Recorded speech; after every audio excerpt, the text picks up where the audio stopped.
Alright, finally got to the range with my brand new Smith & Wesson Shield 45 that I picked up.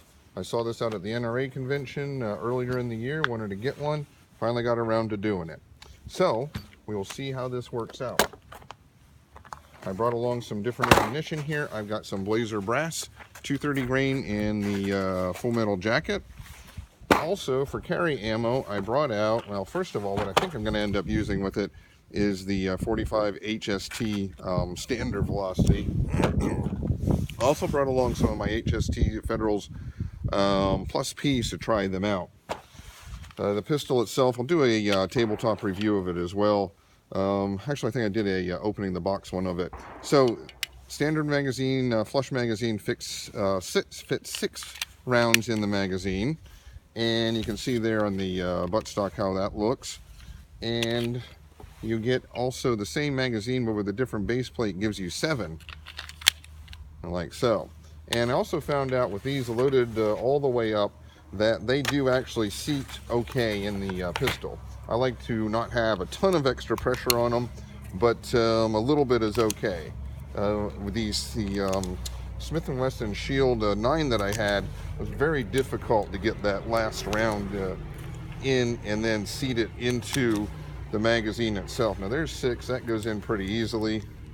Let's put 7, 7 goes in nice.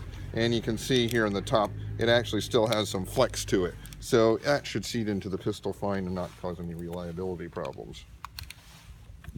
And we'll load up the 6 round here. Like I said, this is actually my first at the range shots with it. So I'm about at, gonna be about at 20 yards, and we'll see what we get. I like the 9mm shield as well. Ended up trading that off. Now that's 6, so that's already good. So let me go around the other side just for safety's sake and load her up and see what we get. Alright, got my hearing protection on, my magazine's loaded. One of the things I do too with my pistols is a lot of times I'm carrying, especially my heavier guns or bigger guns, walking the dog. And in the wintertime, I wear these old jersey gloves so I can get rid of them if I need to, if I get something on them while I'm walking the dogs. So I like to actually double check and make sure that they don't foul the trigger. On a series of revolvers that I had, Smith & Wesson and Taurus, you can actually foul the trigger with these type of jersey gloves. They actually get in the trigger. So I like to actually shoot my pistols with my gloves on so that I have an idea of just how it's going to work out in the field if I ever need to use it. So again, this is my first shooting. Let's see what we got.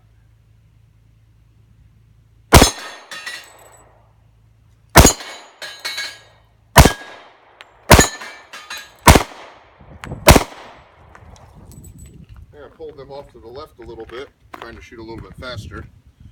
Let's see what we get with our 7-rounder. I'll take my time a little bit more with this one. Looks like the slide release is a little difficult to do with your thumb. So just, I'll just use the pullback of the slide itself.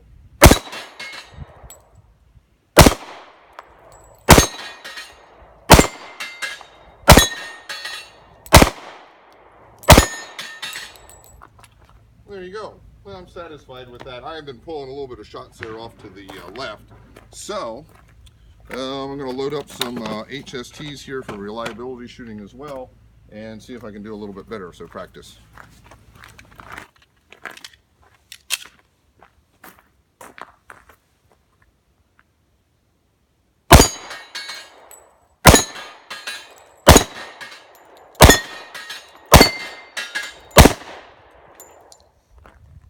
Now that was with HSTs and HST standard velocity and also the HST plus Ps. Now, I've been shooting a number of those. You saw I'll just drop 1 round, that's why I'm practicing. But you know what? I think I'm going to go with the plus P HSTs because there isn't that much difference in recoil, and it probably should up my foot-pounds of energy in this tiny little short barrel here. So I think I'll go with those. They do say in the manual that you can use plus Ps on it, but they do warn that it will accelerate wear. So I'll probably just practice with the standard velocity, a few of the plus Ps, and then go with the plus Ps. So anyways, a couple other things here real quick. I was looking at this at home. Now here's my CM9, my little pocket carry that I always carry. I was looking at this actually, and I was looking around to have a holster, and I got out my Glock 27. Let me put that guy over there. This one I always carry in my car with me, and I found out that actually this Shield 45 actually fits very, very well into the holster for the Glock 26, Glock 27. And lo and behold, it actually does fit very well in my pocket. Now, whenever I'm pocket carrying, I try to use a jacket with if it's jeans, so that it covers up. And you can see, you really can't see the thing. You can move around and it isn't a problem. And what I found is that actually, if I tilt it forward just slightly as I pull it out, I can draw this pistol just as fast as my CM9. So for the next couple weeks, I'm planning on taking my 45 Shield and use that as my pocket carry gun whenever I'm out and about. So I'm going to do some more practice and see how she goes.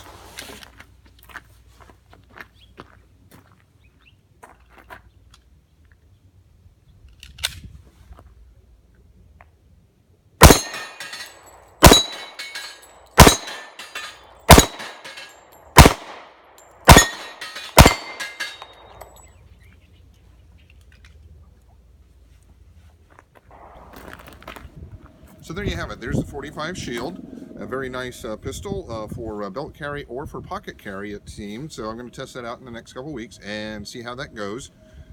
It has been reliable here for over 100 rounds through ball ammo and also hollow points. So I'm satisfied with that. I'll use this probably the next 2 weeks as my primary carry pistol, and maybe longer than that. Like I said before here, I think I bought this here with without the safety so that it's closer to my Glock and my car as far as manual of operation. Thank you for watching, and subscribe, and out.